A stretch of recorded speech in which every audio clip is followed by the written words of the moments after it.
Mill-ewwel ta' Awwissu li ġej se tidħol fis-seħħ il-Malta Labour Migration Policy. B'kollox din il-politika li se tkun qed tikkontrolla kif u kemm jitlu ħaddiema minn pajjiżi terzi f'pajjiżna qed tara l-implementazzjoni ta' 20 miżura b'4 prinċipji: stabbiltà, drittijiet tal-ħaddiema, kontrolli biex jiġu fejn hemm bżonn biss u investiment fil-ħiliet.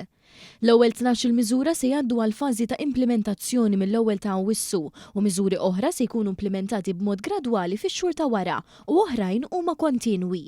Waqt konferenza tal-aħbarijiet il-ħamis filgħodu l-Ministru għall-Intern, is-Sigurtà u x-Xogħol Byron Camilleri spjega li waqt il-konsultazzjoni pubblika li bdiet f'Jannar li għadda daħlu 300 sottomissjonijiet mill-pubbliku fosthom minn kumpaniji privati li resqu l-qudiem u taw l-opinjoni tagħhom. Il-Ministru taħarsa fid-dettall lejn l-20 miżura li se jkunu qed jitlu fis-seħħ fosthom li jiġu stabbiliti rati minimi ta' terminazzjoni qabel ikun hemm applikazzjonijiet ġodda.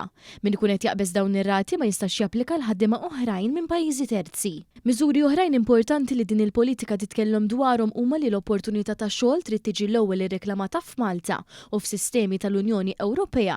Min ikeċċi ħaddiema bla raġuni valida fit-12 xahar ta' qabel mhux se jkun jista' japplika għal ħaddiema ġodda. F'erba' ijiem min ħaddem irid jimla l-formuli ta' impjieg u terminazzjoni. Se jkun hemm bidla fil-miżati mħallsa kif il-prezz għal ħaddiema ġodda se jirdoppja bl-eċċezzjoni ta' ċertu setturi bħal dak tas-saħħa. Persuni li jkunu qed jaħdmu f'Malta jkollhom l-impjieg tagħhom mitmum se jingħataw perjodu ftit itwal biex jilħu jsibu impjieg alternattiv bilan li dawk li diġà jafu li l-pajjiżna jiġu preferuti minn ħaddiema ġodda minn barra. Persuni li jiġu f'Malta b'viża li mhix marbuta max-xogħol bħal dik ta' turist mhux se jkunu jistgħu japplikaw għal single permit biex ikun hemm ċarezza u fis-suq tax-xogħol jidħol biss min ġie biex jaħdem. Se jiddaħħlu jissaħħu verifiki li jassiguraw li l-obbligi skont il-kuntratti tax-xogħol u l-liġi qed jinżammu. Sa dan it-tant numru ta' miżuri se jkunu qed jitlu fis-seħħ mill-ewwel ta' Ottubru fosthom is-salarji ta' ħaddiema minn pajjiżi terzi li jkunu ġew irreġistrati iridu jsiru b'mod elettroniku u persuni li jinstabu li jkunu vittmi ta' traffikar tal-bnedmin mhux se jkunu qed iħallsu miżati mal-awtoritajiet.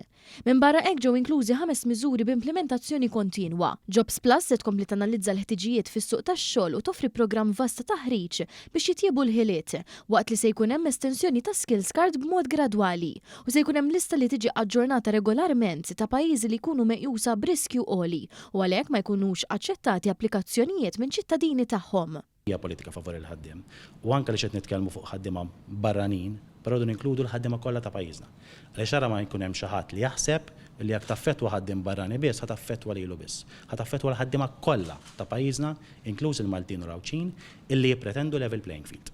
U aħna propju b'dawn il-miżuri dak qed indaħlu, level playing field anka ħaddiema li naraw li ħadd ma jkun abbużat, level playing field ukoll mal-businesses illi jew l-employers illi dawk illi jagħmlu l-affarijiet kif suppost ma jkunux qed jiġu żvantaġġjati ikkumparat ma' dawk illi ma jagħmlux l-affarijiet kif suppost. Il-Ministru ħabbar ukoll li issa tnediet il-helpline 153 fejn jingħataw iżjed dettalji dwar kif se taħdem din il-miżura.